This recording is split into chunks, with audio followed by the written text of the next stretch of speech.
My name is Joce Ryder.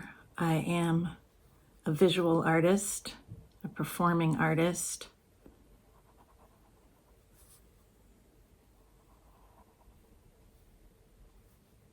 I'm a community organizer, a facilitator and trainer.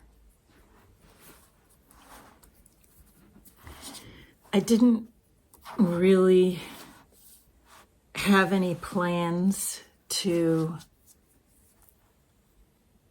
do the amount of visual art that I now do. I was in bed for a couple of months in 2025, and I was having breathing problems, among other health issues. I'm also disabled. And I didn't want to just lie there anymore, and I didn't want to stream more shows without doing something else. So I got myself some paper, and I had these Tombow pens, which I really like. And I just had a couple of them in a couple of colors. I think I had black, and then they're like wine red, which I experience as a kind of a sepia color. And I love that sepia color. So I started to draw.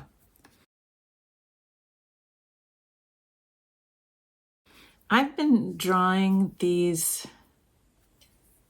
repeating lines for years. And I like to do it when I am sitting and listening to lectures or to people talking. Once I started to draw these on paper, it became a sort of a rolling snowball of art. And where I had once a couple of colors, now I have almost all the colors, which is really great.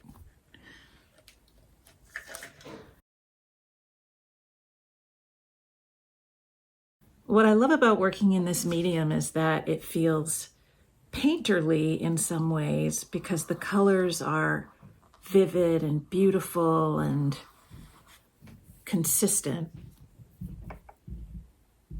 And these pens have a brush tip in addition to a finer felt tip. What's wonderful about working with a brush tip is the movement aspect. I was a dancer when I was young. I studied ballet seriously for a number of years and always danced because my parents were dancers. My father was a dancer with Martha Graham. He was the sixth man to join her company. I think that was in the 30s. And so dance was always something, movement was always something that was a part of my life and a part of my everyday experience. I was always moving as a child, and we were often dancing. So even though I'm not a dancer now, I still find myself expressing myself through movement in this other sort of static art form of visual art. But what I found is that these repeating lines generate this sense of movement and almost electricity.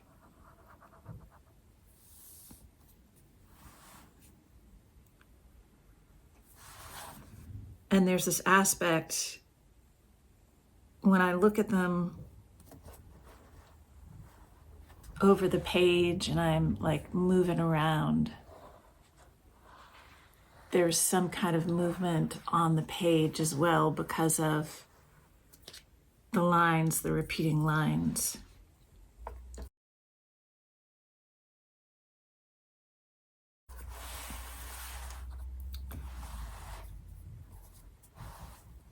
What I enjoy most about making this art is that for me it's an improvisational form. I'm not doing as much planning as I am thinking about being in the moment, being in a moment. I think that's really it. I think being in a moment, being in the moment is the whole story, really. There's nowhere else to be anyway. There's never going to be anywhere else that I need to be other than right here.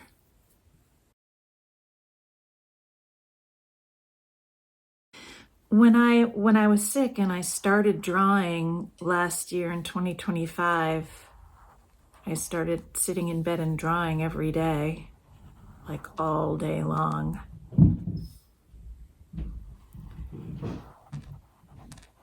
I was, like I said, having trouble breathing, and moving the pen on the paper helped me breathe.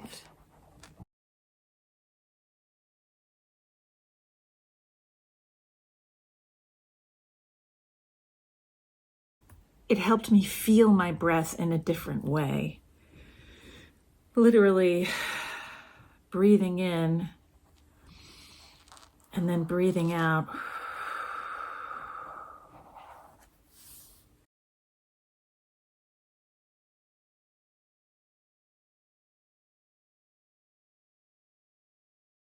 Helped me connect with my breathing in a way that I hadn't before, and that I found really beneficial.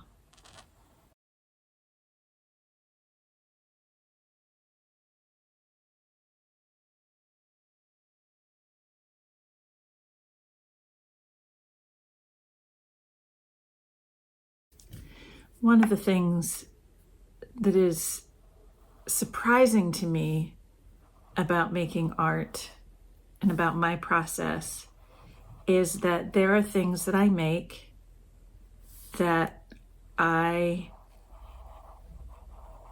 don't love.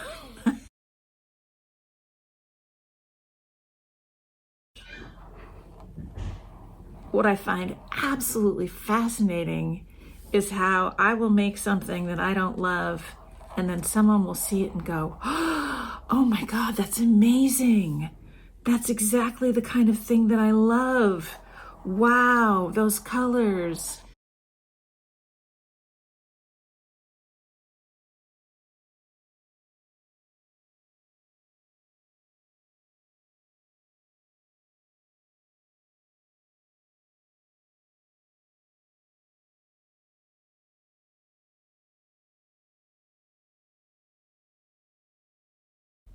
The final product of it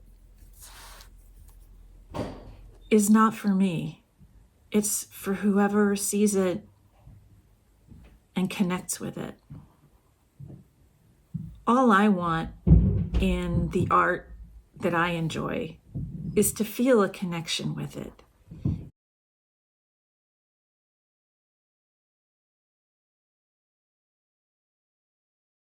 When I feel more deeply understood as a human being, I feel less alone in the world. I hear a lot about the loneliness epidemic that some people are experiencing. And I don't know how directly I relate to that, although I do spend a good amount of time by myself. I'm a writer as well, and writing and Some of the other things that I do are solitary pursuits.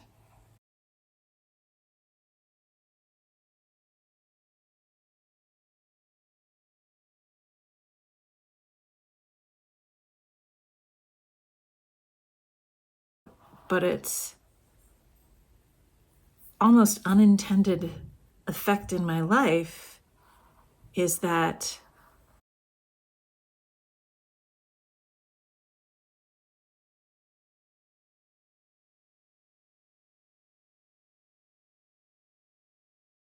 but when people connect with the art that I make, I think it's because we have something in common, and I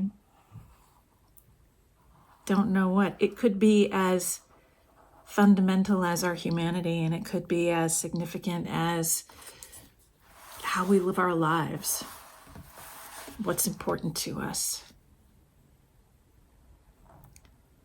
I once heard a man say that the definition of family was agreeing on what was sacred,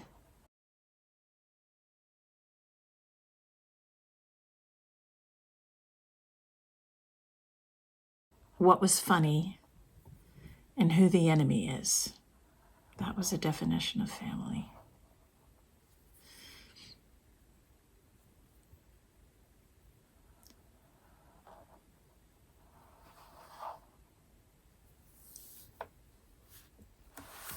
I don't know if this is sacred or funny or if this is the enemy. I doubt it. I don't think art is the enemy. But if this speaks to you, if art speaks to you in any way, I think the most wonderful thing one can do as an appreciator of art is to interact with the art in some way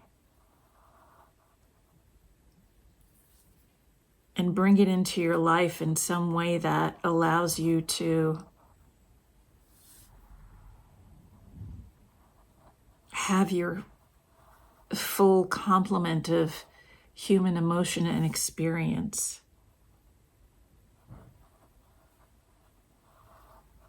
As you view the art.